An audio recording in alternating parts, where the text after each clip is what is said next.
Assalamualaikum warahmatullahi wabarakatuh. Alhamdulillahirrabbilalamin. Pertama-tama dan yang paling utama, marilah kita panjatkan puji dan syukur kita atas kehadiran Allah Subhanahu wa Ta'ala, yang mana pada hari ini kita semua masih diberikan berkah kesehatan, keselamatan, sehingga kita semua masih dapat berkumpul di sekolah yang tercinta ini. Nah, yang saya hormati Bapak Pranoto selaku fasilitator hebat saya, kemudian yang saya hormati juga Bapak Marogoti Siregar selaku pengajar praktik saya. Nah, pada kesempatan kali ini saya akan melakukan kegiatan supervisi akademik bersama rekan sejawat saya, Miss Eka, dengan nama lengkap Mulia Eka Rianti. Pada kegiatan kali ini saya akan melakukan kegiatan perdana dari tahap supervisi akademik, yaitu praobservasi. Nah, Bapak Ibu guru semua, berikut ini merupakan kegiatan praobservasi saya. Assalamualaikum warahmatullahi wabarakatuh. Selamat siang Miss Eka. Selamat siang Bu Devi. Iya, apa kabarnya Miss Eka hari ini, sehat? Alhamdulillah sehat walafiat. Iya, alhamdulillah. Miss Eka lagi sibuk nggak sekarang ini? Oh enggak Bu Devi, karena kan saya saat ini tidak dalam keadaan proses KBM, kegiatan belajar mengajar. Iya, jadi dalam arti kata Miss Eka sekarang lagi preles ya Miss ya. Gitu. Oke, baiklah Miss Eka, saya minta waktunya sebentar boleh ya Miss ya? Boleh Bu Devi. Nah, baik Miss Eka. Di sini saya akan melakukan kegiatan praobservasi ya Miss Eka ya. Jadi seperti yang sudah pernah saya sampaikan kemarin, bahwa saya akan melakukan kegiatan supervisi akademik di kelas Miss Eka. Nah, kegiatan supervisi akademik ini bertujuan untuk membantu Miss Eka dalam mengembangkan dan meningkatkan kompetensi pada guru, yaitu pada Miss Eka sendiri, yang berkaitan dengan kompetensi mengajar. Di sini kita dapat mengobrol santai-santai saja Miss Eka. Miss Eka juga dapat bercerita kepada saya ataupun saling sharing kepada saya tentang apa yang mau dibahas, baik itu dalam kegiatan pembelajaran di kelas maupun tentang karakteristik siswa Miss Eka. Nah, dalam kegiatan praobservasi ini saya akan melihat bagaimana sih kesiapan Miss Eka dalam melaksanakan pembelajaran besok yang akan kita lakukan dalam tahap praobservasi ini. Nah, dalam kegiatan praobservasi ini juga, apakah Miss Eka mempunyai harapan? Jika ada, apa yang Miss Eka harapkan dalam kesempatan kita ini, Miss? Baik Bu Devi, terima kasih sebelumnya. Yang saya harapkan setelah ini kita dapat ngobrol, berbincang-bincang, saling tukar pendapat, saling tukar pikiran, dan pengalaman mana yang saya dapat dari Bu Devi maupun sebaliknya, dan saya harapkan Bu Devi itu dapatlah memberikan saya arahan untuk saya melakukan perbaikan di mana saya mengajar di kelas supaya bisa menjadi lebih baik lagi. Ya, baik. Berarti yang Miss Eka harapkan ini dalam pertemuan kita kali ini adalah kita ini dapat saling berbagi informasi ya Miss, sharing terkait pembelajaran di dalam kelas yang akan Miss lakukan besok di dalam kelas, kemudian tentang perbaikan untuk pembelajaran Miss Eka ke depannya lagi seperti apa gitu ya Miss. Semoga saya bisa membantu ya, dan semoga juga nanti Miss Eka tidak merasa terbebani dengan kegiatan praobservasi ini. Nah, kalau saya boleh tahu nih Miss Eka, besok Miss Eka mau mengambil materi tentang apa dan ngajar di kelas berapa ya Miss? Kalau besok saya itu masuk di kelas 4, belajar bahasa Inggris itu dengan materi noun, adjective, sama verb. Oh, begitu. Jadi tentang pembelajaran bahasa Inggris yang akan Miss Eka sampaikan besok kepada murid, yaitu dengan materi pengenalan tentang adjektif, noun, dan verb ya Miss di kelas 4 ya Miss. Nah, tujuan pembelajaran dari yang sudah Miss Eka susun itu, tujuannya itu apa gitu Miss Eka? Ya, tujuannya itu adalah agar siswa tadi dapat menyelesaikan masalah yang berkaitan dengan noun, adjektif, dan verb yang seperti saya sebelumnya sudah saya ajarkan sama anak-anak gitu Bu Devi. Oh iya, baik Miss Eka. Nah, berarti siswa dapat menyelesaikan masalah yang berkaitan dengan noun, adjektif, dan verb. Itulah Iya, tujuan benar. pembelajaran Miss Eka besok ya, Miss. Iya, benar. Nah, di sini kan tentunya Miss Eka sudah melakukan beberapa persiapan nih, ya kan, untuk kegiatan pembelajaran yang akan Miss lakukan besok. Nah, apa saja tuh Miss persiapan yang sudah Miss Eka lakukan sampai hari ini? Iya, dalam pembelajaran bahasa Inggris ini kan kemampuan siswa itu kan berbeda-beda ya Bu Devi ya. Ada yang lama daya tanggapnya, ada yang daya tanggapnya juga cepat dalam memahami pembelajaran tersebut gitu. Baik, seperti itu ya Miss Eka ya. Nah, jadi ini berarti dari kesiapan belajar siswa tadi kita dapat ambil kesimpulan bahwa ada siswa yang daya tangkapnya bagus dan ada siswa yang daya tangkapnya cepat dan ada juga yang lama ya Miss Eka ya. Nah, terkait dengan kesiapan belajar siswa ini ya, ini pasti kan Miss Eka tuh punya strategi ataupun model pembelajaran atau metode pembelajaran yang akan Miss Eka gunakan terkait dengan materi noun, adjektif, dan verb tadi. Bisakah Miss Eka bercerita sedikit kepada saya secara singkat bagaimana kegiatan pembelajaran yang akan Miss Eka lakukan besok di kelas? Boleh. Karena gini, karena murid itu beraneka ragam dalam dalam pembelajaran. Tentunya saya akan menyiapkan pembelajaran yang beragam pula Bu Devi. Karena anak-anak ini kan beda-beda juga karakteristiknya di kelas. Seperti yang saya bilang tadi, ada yang cepat, ada yang lama. Jadi untuk memfasilitasi siswa baik yang cepat ataupun yang sedang ataupun yang kurang tadi, di sini saya akan menggunakan berbagai media pembelajaran berupa benda konkret dengan menggunakan media infokus, gitu kan. Nah, jadi nanti saya akan menyiapkan juga alat peraga lainnya seperti benda-benda yang ada di kelas. Kemudian saya menyiapkan lembar kerja. Nanti saya akan buat kelompok.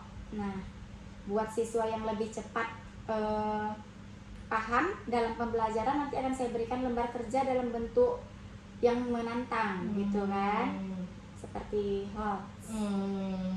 untuk siswa yang sedang dan kurang memahami daya tanggapnya, saya akan memberikan bentuk LKPD yang lebih ringan atau mudah gitu, agar dia lebih memahami, misalnya yang simple gitu Bu Devi kan, jadi lebih mudah anak tadi memahami. Oh iya, baik Miss Eka, jadi seperti itu ya. Jadi maksud Miss Eka ini karena siswa tadi bermacam-macam karakteristiknya, ada yang daya tangkapnya cepat dan ada daya tangkap yang lama juga. Di sini Miss Eka membedakan LKPD-nya gitu ya Miss karena sesuai dengan kemampuan siswa tersebut. Lengkap sekali ya Miss Eka. Berarti Miss Eka sudah mempersiapkan semuanya ya Miss, baik dari alat peraga yang akan digunakan menyesuaikan dengan kebutuhan siswa. Bagus sekali itu Miss Eka. Berarti nanti ada beberapa siswa yang mendapatkan LKPD yang sulit, itulah untuk siswa yang daya tangkapnya cepat ya Miss. Dan LKPD yang mudah sesuai dengan pemahamannya ya Miss ya. Bagus sekali Miss Eka. Nah, di sini saya juga melihat Miss Eka sudah melakukan persiapan terkait dengan kebutuhan belajar siswa. Berarti Miss Eka sudah bisa untuk memunculkan pembelajaran berdiferensiasi ya Miss di kelas. Nah, di sini kan saya melihat bahwa alat peraga yang digunakan ini sesuai dengan materi yang Miss Eka berikan kepada murid, yaitu tentang adjektif, noun, dan verb tersebut. Nah, jadi Miss, panduan seperti apa yang Miss Eka berikan terkait dengan cara membedakan noun, adjektif, dan verb tadi Miss? Iya, pastinya kan saya akan memandu anak-anak dengan cara mengawasinya dalam kegiatan pembelajaran kita Bu. Kita harus menggunakan alat peraga secara teliti juga sesuai dengan kemampuan si anak tersebut gitu. Kemudian saya akan mengarahkan siswa untuk membedakan yang mana itu noun, verb, dan adjektif seperti itu gitu Bu. Seperti itu ya Miss ya. Bagus sekali Miss Eka. Jadi Miss Eka ini sudah ada pandangan untuk merencanakan pembelajaran ini sedetail mungkin ya Miss ya, mulai dari itu persiapan alat peraga, benda-benda konkret, kemudian RPP, silabus juga sudah dipersiapkan ya Miss. Nah, terkait dengan apa yang Miss Eka siapkan ini, pasti ada beberapa hal yang masih kurang atau masih yang perlu Miss Eka kerjakan, itu ada nggak Miss gitu? Seperti merancang desain pembelajaran yang akan saya buat di Infokus gitu Bu. Sampai saat ini masih saya desain dan hari ini juga akan saya siapkan untuk pembelajaran buat besok hari gitu Bu Devi. Oh iya, seperti itu ya Miss Eka. Jadi Miss Eka ini mulai melanjutkan pekerjaan Miss untuk mendesain pembelajaran yang akan Miss Eka sampaikan besok ke anak-anak itu kapan waktunya Miss? Iya, setelah ini akan saya lengkapkan gitu. Oh, Bu setelah Devi. ini akan Iya. dilengkapi ya Miss ya untuk persiapan besok Benar, ya Miss. benar Bu. Nah, baik. Apakah Miss Eka membutuhkan bantuan guru-guru lain dalam membantu Miss Eka menyiapkan desain pembelajaran tersebut? Iya, saya pastilah membutuhkan bantuan guru lain untuk membantu saya agar lebih cepat selesai gitu kan Bu. Atau Bu Devi nanti juga bisa bantu saya kira-kira saya membantu untuk mendesain Iya, PPT saya untuk saya ngajar besok hari gitu Iya. Bu. Iya, baik, insya Allah ya Miss Eka. Baik Miss Eka, nanti akan saya bantu ya apabila Miss Eka membutuhkan alat Boleh dengan peraga senang hati with my pleasure. atau masih kurang. Saya ada beberapa nanti di rumah dan akan saya bawa nanti alat peraganya. Kemudian mengenai desain pembelajaran nanti insya Allah saya akan membantu Miss Eka dengan memanfaatkan berbagai macam aplikasi yang ada di dalam laptop Iya, tersebut. Saya dengan senang hati menerimanya Bu Devi. Nah, baik Miss Eka, tadi ini kan Miss Eka sudah menceritakan nih bagaimana strategi pembelajaran yang akan Miss Eka lakukan, bagaimana persiapannya. Nah, tentunya kan dari proses pembelajaran ini kan, dari Miss Eka sendiri ya, ada beberapa kompetensi yang akan Miss Eka kembangkan terkait dengan kegiatan supervisi coaching akademik ini. Yang saya sampaikan di awal itu kan tentang mengetahui perkembangan Miss Eka dari kegiatan supervisi akademik ini. Nah, coba Miss Eka sampaikan apalagi yang bisa saya bantu ini terkait dengan perkembangan apa? Maksudnya Miss Eka ini ingin meningkatkan perkembangan ataupun kompetensi seperti apa sih yang ada dalam diri Miss Eka? Oh gitu. Di sini kan saya juga ingin mengembangkan ya bagaimana cara menyampaikan materi itu kepada anak didik dengan lebih jelas supaya anak itu dapat menanggapnya lebih cepat. Biasanya pembelajaran yang menarik atau konkret itu bisa membantu siswa lebih cepat tanggap gitu Bu. Ya, Kemudian dalam perkembangan sosial emosional juga di sini karena keberagaman siswa itu banyak macam ya Bu ya. Dalam dalam mindset anak-anak ini biasanya bahasa Inggris itu kan sulit gitu ya Bu ya. Di sini kondisi emosional anak saya itu kadang dalam keadaan naik turun gitu. Jadi saya ingin lebih banyak belajar bagaimana cara mengontrol emosi. Mengontrol emosi saya yang pas gitu. Gimana kadang ya namanya kita moodian juga ya Bu ya. Pada saat kita moodnya baik enak kita ngajar ke anak didik gitu. Pada saat moodnya nggak baik kurang sabarnya. Apalagi terlebih si anak nggak fokus ya kan Bu. Iya benar sekali. Kita kan punya harapan proses belajar mengajar hari ini tuh tujuannya tuh dapat tuh hari ini gitu. Dapat hari ini, tuntaslah hari ini.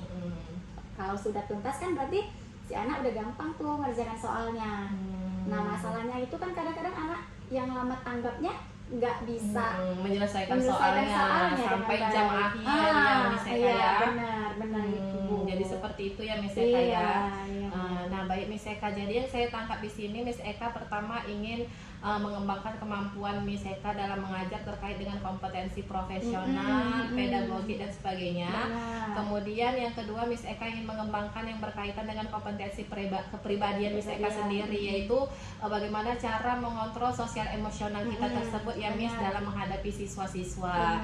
Oke, bagus sekali Miss Eka. Nah nanti juga akan saya bantu dalam tahap observasi dan pasca observasi terkait dengan kompetensi yang akan Miss Eka tingkatkan. Itu pasti ada strategi dalam diri Miss Eka dalam mencapai kompetensi itu. Nah, bisa nggak Miss Eka ceritakan secara singkat strategi apa yang Miss Eka miliki dalam mencapai kompetensi tersebut? Iya gini Bu, strateginya itu ya saya berusaha untuk menyiapkan perangkat pembelajaran yang jauh lebih baik dan jauh lebih lengkap dari biasanya, gitu kan. Nah setelah itu nanti saya juga akan lebih banyak media konkret yang mudah dipahami, yang lebih mudah lah dipahami untuk siswa gitu. Oh iya seperti itu ya Miss Eka ya. Nah, terkait dengan strategi pengembangan tentang sosial dan emosional tadi, bagaimana Miss Eka caranya? Ya tadi itu Bu Depi, saya kan menyiapkan perangkat pembelajaran yang lengkap. Oh iya, jadinya tidak ada kendala dalam proses pembelajaran tersebut ya Miss. Baik Miss Eka, terima kasih banyak atas waktunya hari ini. Sudah bersedia untuk saya wawancarai mengenai persiapan mengajar besok. Semoga Miss Eka besok mengajarnya di kelas tidak ada halangan dan kendala apapun. Kemudian murid-murid itu dapat menyerap pembelajaran yang Miss Eka berikan dengan daya tangkap yang bagus dan maksimal, dan sukses terus untuk karir Miss Eka. Terima kasih banyak ya Miss Eka. Terima kasih banyak juga. Sukses juga untuk Bu Depi dalam mengikuti pendidikan guru penggerak ini, ya kan? Semoga lulus dengan hasil yang memuaskan ya Bu Depi. Amin. Ya. Terima kasih banyak Miss Eka. Amin amin ya rabbal alamin. Baiklah Bapak Ibu guru sekalian, demikian kegiatan coaching saya bersama rekan sejawat saya Miss Mulia Eka Rianti SPD dalam sesi pra observasi ini. Sekian dan terima kasih. Saya akhiri dengan wabillahi taufiq wal hidayah. Wassalamualaikum warahmatullahi wabarakatuh. Terima kasih. Hello my students. How are you today? Oke. Nah, hari ini kita belajar sama seperti yang Miss bahas minggu lalu. Minggu lalu kita belajar apa? Tentang perbendaharaan kata kan? Oke, builder. Tentang apa itu? Noun, adjective, dan apa lagi, satu lagi? Verb. Masih Romeo yang ingat. Nah, hari ini kita akan belajar ini lagi, tapi Miss mau kalian menggolongkan dari ketiga kata tersebut, dari noun, verb, dan adjective. Nah,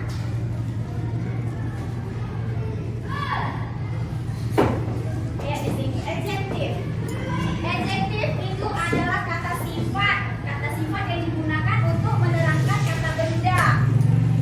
Biasanya ditempatkan setelah kata benda. Contohnya apa aja di situ, Nak? Apa contohnya? Contohnya apa ya? Sama-sama dibaca semuanya.